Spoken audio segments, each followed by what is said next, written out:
नमस्कार, मैं गुलेश पाल और आप देख रहे हैं न्यूज 21। लगातार पत्रकारों के साथ हो रही बारंबारता, लगातार उनके साथ हो रही लड़ाई झगड़ों को लेकर मैं आज रायपुर प्रेस क्लब के अध्यक्ष प्रफुल्ल ठाकुर जी के पास आ गई हूँ।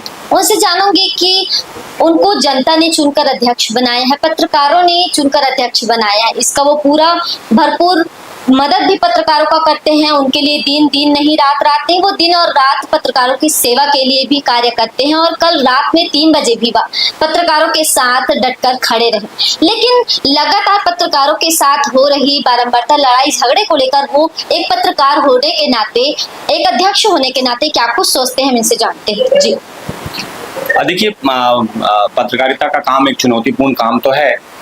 हम इस चुनौती को लेने से कभी डरते भी नहीं हैं और कतराते भी नहीं हैं। हम इस चुनौती को स्वीकार करते हैं, तभी इस पत्रकारिता के पेशे में हम सब आए हैं।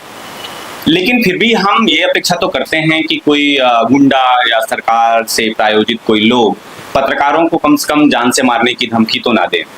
अभी हाल ही में हमने बीजापुर में अपने एक पत्रकार साथी को खोया है, जहां पर प्रशासन और पुलिस के संरक्षण में पले बढ़े एक ठेकेदार ने एक पत्रकार को मारकर सेप्टिक टैंक में दफना दिया था।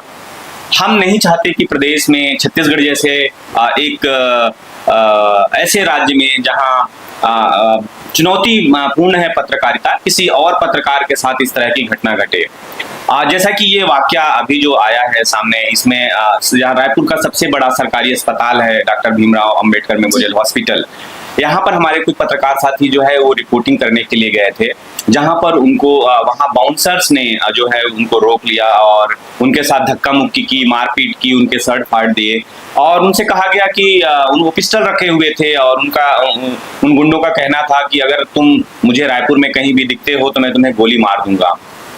इतनी हिम्मत कहाँ से आ जाती है इन लोगों के अंदर? तो जाहिर सी बात है कोई ऐसा संरक्षण इनको मिल रहा है जिसकी वजह से इनके अंदर ये गुंडागर्दी पे उतारू हो जाते हैं। जब जान रहे हो आपकी पत्रकार है तो क्यों? आखिर हम बार बार वही सवाल कर रहे हैं कि आखिर उस अस्पताल में ऐसा क्या होता है जिसकी वजह से वहां पत्रकारों को जाने से रोका जाता है?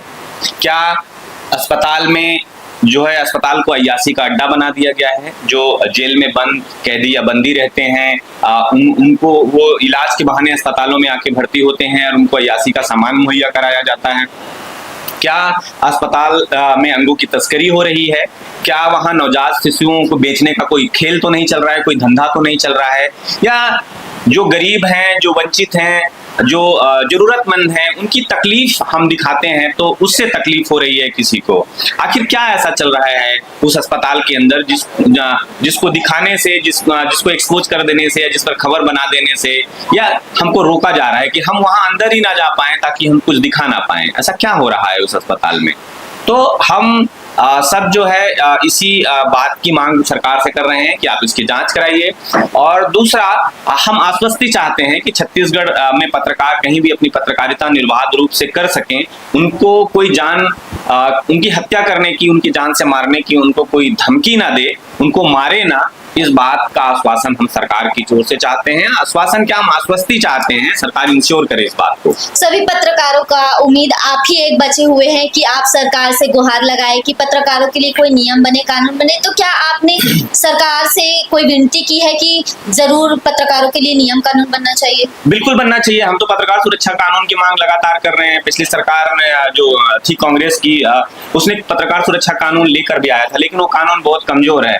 हम अभी मांग रख रहे हैं कि उस पत्रकार सुरक्षा कानून को मजबूत ढंग से बनाकर उसको फिर से लागू करें। उसके जो नियम है, उसके जो उपनियम है, उनको नए सिरे से आप परिभाषित करते हुए उस कानून को जो पत्रकारों के हित की रक्षा कर सके, पत्रकारों की जान की रक्षा कर सके, उस तरह का कानून बनाकर आप उसको लागू कीजिए। देखिए, पत्रकार को भी एक समाज में या लोकतंत्र की ओर से जो छूट मिली हुई है, उतनी जितने एक आम आदमी को है सवाल पूछने का, जितना एक आम आदमी को अधिकार होता है, उतना ही एक पत्रकार को भी अधिकार होता है। पत्रकार अपने उसी अधिकार का प्रयोग करते हुए जो है सवाल पूछते हैं। और लेकिन वो गरीबों के लिए, वंचितों के लिए, कमजोरों के लिए, जो अपनी आवाज खुद नहीं उठा पाते, उनकी आवाज उठाते हैं। ऐसे में अगर पत्रकारों को कोई जान से मारने की धमकी देगा तो ये तो गलत है। ऐसे में सरकार को पत्रकारों के साथ पत्रकारों के लिए कुछ ऐसे कठोर कानून बनाने होंगे जो उनके खिलाफ जाएं, जो गुंडे और इस तरह के धमकाने वाले तत्व हैं, जो समाज के इस तरह के तत्व हैं, उनके खिलाफ कोई न कोई जरूर कड़ा कदम उठाते हुए सरकार को ऐसे कानून की बनाने की जरूरत है। प्रफुल्ल जी, कल आप लोगों ने सीएम हाउस का भी घेराव किया, तो क्या कुछ वहां से आपको मिला? देखिए, हम जो है सीएम हाउस घेराव या हम ऐसा कुछ करना नहीं चाहते, हम उसको घेराव ना कहा जाए। हम तो सीएम इस प्रदेश के मुखिया हैं, वो हमारे भी मुखिया हैं। छत्तीसगढ़ की 3 करोड़ जनता है, तो उसके अगर वो मुखिया है तो हमारे भी मुखिया हुए। तो हम तो उनसे सिर्फ उनको बताने गए थे कि इस प्रदेश में क्या हो रहा है, और हम उनसे अपनी सुरक्षा और अपनी जान की सुरक्षा की गारंटी मांगने गए थे कि अगर इस प्रदेश में सुशासन चल रहा है, और बोलते हैं कि विष्णु का सुशासन है, सुशासन तिहार मना रही है सरकार, तो सुशासन में ये भी तो होना चाहिए ना कि किसी पत्रकार को कोई जान से मारने की धमकी ना दे, जान से पत्रकार मारे ना जाए। इस बात की गारंटी भी तो सरकार को देनी पड़ेगी ना।